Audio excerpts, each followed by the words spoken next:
Welcome back to Morning Glory, 24 minutes past 6. I'm Mike Graham. James Price is here. We've got loads going on, particularly back home. We've been talking about a lot of Donald Trump's activity over the past few days. Rachel says, good morning, Mike and James. Thank you for playing that clip of Donald Trump. Was that Joe Rogan with him? That's cheered me right up this morning. I believe it was. Absolutely. And so was Elon Musk. Andy from Cheshire says, morning, Mike. Starmer is always out of the country because he wants to avoid scrutiny, especially with what's coming in the next few days. Well, he certainly doesn't want to be around when the farmers come to London. In fact, I was talking to somebody just the other day, because you remember the fuel protests of days gone by, or years gone by, I suppose, and the police were so worried about the fuel protest reaching Westminster, and they're really worried apparently about the farmers reaching Westminster and spraying what can only be described as merd all over these government buildings, that they might hold them all somewhere, like Park Lane. They might not let them, because they're all coming in tractors. Jeremy Clarkson's apparently going to be leading the from the front, so it's going to be quite extraordinary.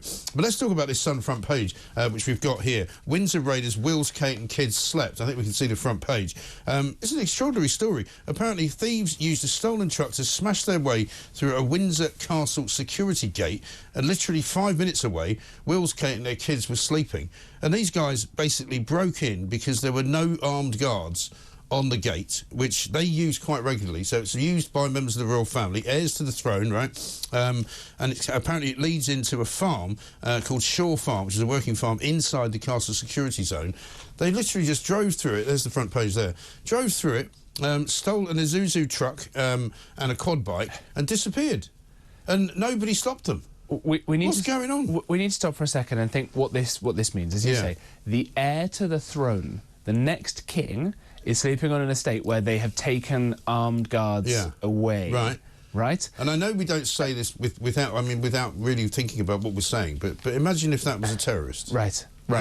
And think about this. Everybody who's listening to this at home or on their way to work, if they can't, or if the state now is unwilling or unable to, and it's not unwilling, sorry, it's not unable, it's unwilling to properly protect the heir to the throne, what are they doing to keep everybody else safe?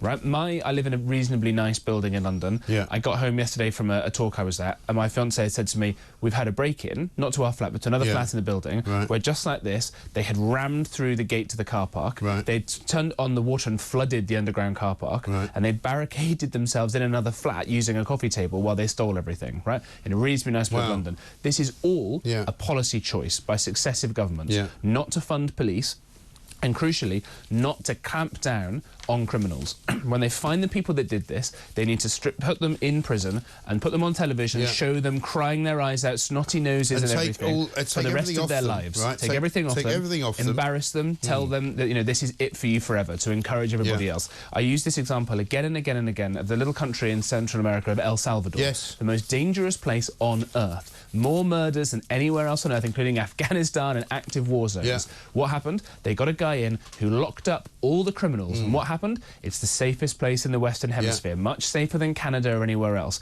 All you've got to do is take these scumbags and lock them up and never let them out. We can sort out the rest of the niceties afterwards, but if you're not interested in keeping the Prince of Wales safe, not interested in keeping anybody else safe either, we can't have a funcking civilization. Well, this is it. It's all very well for Keir Starmer to say, oh, don't go after people for tweeting things, go after the criminals. Well, the police aren't doing that because they're woefully inadequate at capturing anybody and actually solving crimes at all. It says here as well, the decision to remove armed police from this particular entrance and the other main entrance for the public and tradespeople was said to be down to a shortage of qualified officers. It was also to soothe tourists who were nervous about gun-toting cops. I've never heard of any... I mean, why would the tourists be upset about gun-toting cops? Surely you'd be rather happy to see gun-toting cops. When I see cops with guns in London, I'm very happy to see that. Yeah, I completely agree with you. And again, this weird kind of penny pinching that we've got, even the farmers' protest you talk about, and by the way, I'll be very proud, I'll be on that march tomorrow as well, and lots of people should be. I don't think there'll be any civil disobedience on it. I think, in fact,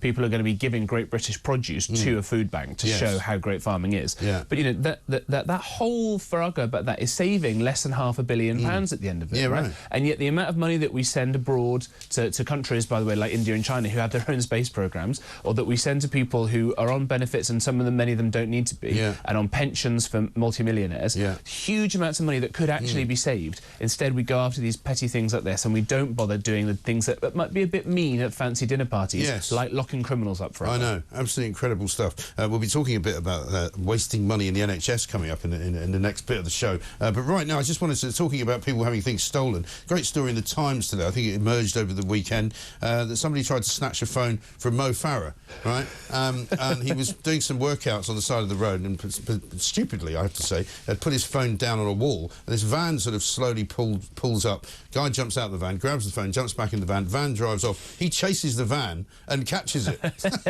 because he is one of the great runners of the world, right? And I think that they were so shocked when he pulls up to them at the lights that they just gave him the phone back.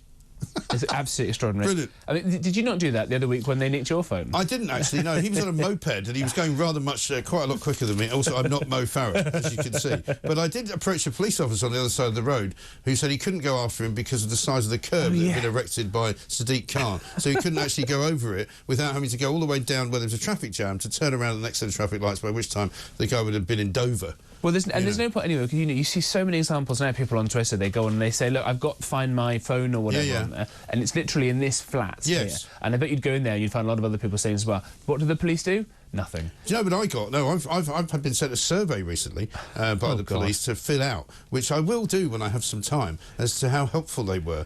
Because at one point they did actually ask me, it was funnily enough coincided with the piece I wrote for the Telegraph. After they read that, or somebody drew their attention to it, they said, perhaps you could give us some information on where you think the phone is. I said, well, I don't think where the phone is. I know exactly where it is because I'm looking at it right now. It's in Peckham. I said, I could probably give you the address if you want. They didn't bother going. Of course not. No, look, and the serious point of this is a concept called anarcho-tyranny, right? Where it's difficult to do mean, nasty things, like, lock up people forever, because someone in Islington Turner in The Guardian might complain about it. So the state doesn't try and do things like that. Instead, what it will do, it will overcompensate in other areas, like locking people up for saying mean things.